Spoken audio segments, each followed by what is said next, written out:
assaggio di, di ciò che avete fatto e continuerete a fare nell'arco di questa mattinata, quindi rimanete con noi. Vale la pena spiegare un attimo e ricordare che cos'è la fanfara e da quanti elementi è composta? Sì, benissimo. Allora, diciamo che nel Regio Decreto del 13 luglio 1814 nasce l'Arma dei Carabinieri. Nel 1820, con l'aumento dell'organico dell'allora costituente Forza Armata, Arma Carabinieri, è stato introdotto un nucleo di trombettieri, e qui diciamo che è il punto cruciale della nascita della musica nell'Arma. Poi nel corso degli anni ovviamente la musica dell'Arma si è trasformata in bande dei Carabinieri, poi la necessità di sopperire alle varie esigenze addestrative che le attività delle linee addestrative dell'Arma comportavano, parallelamente si costituì la fanfara della Legione Allievi, che prima nasce a Torino e poi nella prima metà dell'Ottocento si trasferisce su Roma nella sede attuale, via Carabetta della Chiesa. Diciamo che la fanfara venne istituzionalizzata, questa che vedete oggi, nel 1951 e quindi nel 2021 abbiamo festeggiato i 70 anni di attività. L'attività che ci vede su vari fronti, sia nelle cerimonie militari appunto, sia nelle cerimonie di Stato, quindi ecco, quando ci sono i capi di Stato, per ultimo proprio in questa settimana, la settimana scorsa abbiamo insieme al Presidente del Consiglio Giorgio Meloni abbiamo ricevuto il Presidente della Slovenia, poi ci sono altre attività parallele, quali sono i nostri concerti presso tra le piazze più importanti italiane e i teatri italiani, sia in Italia che all'estero ovviamente, quindi è un'attività molto intensa. Don Giancarlo, abbiamo assistito, abbiamo sentito la messa e a conclusione della messa presieduta oggi dal cardinale Matteo Maria Zuppi ha parlato proprio il comandante generale, il generale Teo Luzzi, sottolineando quelli che sono i 3 aspetti fondamentali di questa giornata. Ce li puoi ricordare? Sì, questa giornata affonda le proprie radici, il proprio fondamento in un fatto storico che è la battaglia di Kulquaber. Era la campagna dell'Africa orientale, quindi siamo nel 1941, dove 200 carabinieri completamente circondati da un esercito infinito di britannici che assediavano via terra e via aereo questi poveracci, da 2 mesi, nel giorno di oggi morirono tutti. Quindi questo ha meritato la medaglia d'oro alla bandiera dell'Arma dei Carabinieri. Contestualmente, nel 1949 Pio XII in questa circostanza volle l'istituzione della festa patronale dell'Arma dei Carabinieri affidata alla Madonna Virgo Fidelis, e in maniera altrettanto contestuale, proprio perché c'è un fatto d'arme, un fatto storico importante, è stata istituita la giornata dell'orfano, cioè l'ONAOMAC. È un'associazione che raccoglie liberamente fondi all'interno dei militari dell'Arma dei Carabinieri, e questi fondi servono per sovvenzionare, quindi per garantire gli orfani dell'Arma dei Carabinieri, i quali si trovano garantito un percorso di studi sino alla laurea, insieme ad altre attività aggregative e ricreative dedicate a loro. Quindi veramente si può dire che l'Arma dimostra una caratura fortemente familiare che non dimentica nessuno, soprattutto coloro che vivono la criticità maggiore, che è il dramma del lutto.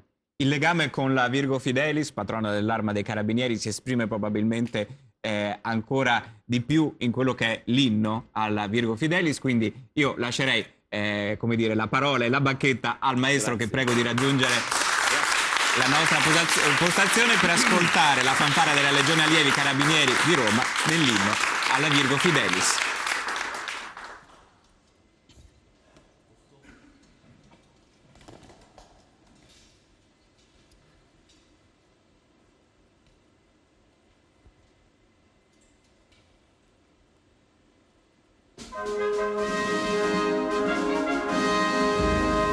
In una luce fulgida di fiamma, come ali bianche nell'azzurro ciel, al tuo trono corrusco dolce mamma, sale il palpito del figlio tuo fedel, egli in silenzio preparò il suo cuore, ed in silenzio veglia l'avvenir, su lui rivolti gli occhi tuoi d'amore,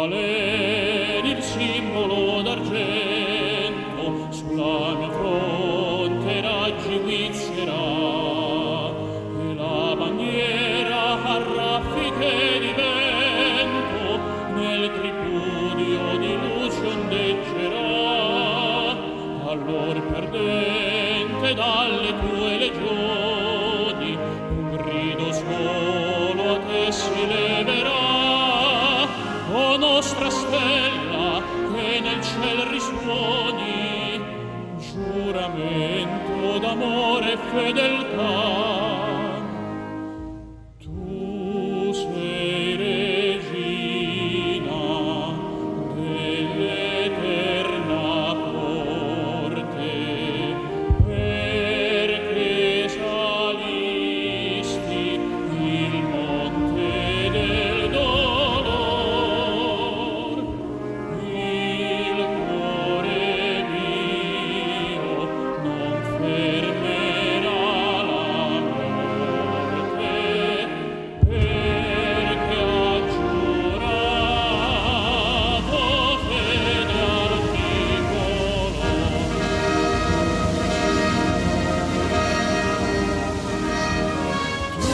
Tu sei regina dell'eterna corte perché salisti il monte del dolor il cuore mio non fermerà la morte perché ha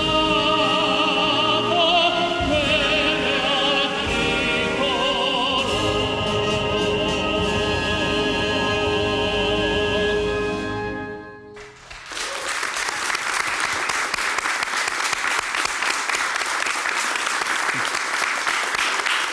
E abbiamo sentito l'inno Virgo Fidelis, allora chiediamo al maestro di raggiungerci e anche al tenore Roberto Lenoci.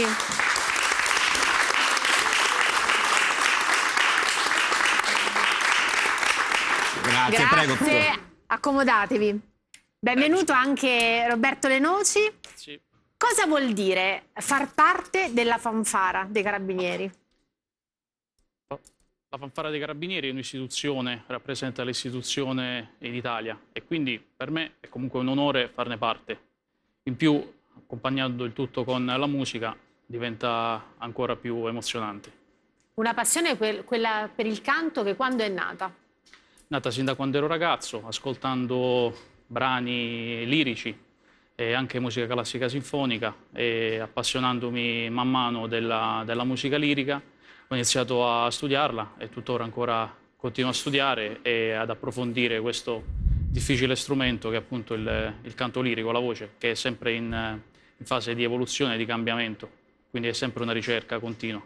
Una ricerca continua ma che dà momenti, che regala momenti come quelli che abbiamo appena vissuto. Fra poco ne vivremo altri momenti, però maestro, quante sono le fanfare presenti in Italia? Sì, allora, diciamo che sul territorio nazionale abbiamo diversi complessi musicali. Intanto su Roma dobbiamo dire che c'è la Banda dell'Arma, che consta di 102 militari orchestrali e musicisti. Poi c'è il nostro complesso, la fanfara Legione Allievi, di 44 elementi musicisti. E poi c'è la nostra fanfara a cavallo, che è presso il reggimento a cavallo, la Casa Militare di Quinto. Poi abbiamo a Milano, Firenze, Napoli e Palermo le altre fanfare che hanno un organico minore delle nostre, per esigenze anche, diciamo, un po' così sul territorio nazionale, perché a Roma le attività musicali sono tante, insomma, quindi al di là che c'è l'attività governativa principale, quindi come lo dicevo poi le attività musicali sono tantissime, insomma. Maestro, noi questa mattina vogliamo sentirvi, allora ci fate un altro regalo? E allora le chiederei di avvicinarsi alla fanfara e ascolteremo La Califfa di Morricone. Esatto. Grazie.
Grazie, noi adesso abbiamo una piccola interruzione pubblicitaria, ma subito dopo ci ritroviamo sempre con la fanfara della Legione Allievi Carabinieri di Roma, che ci farà sentire altri brani, perché la mattinata da vivere insieme è ancora lunga. A tra poco!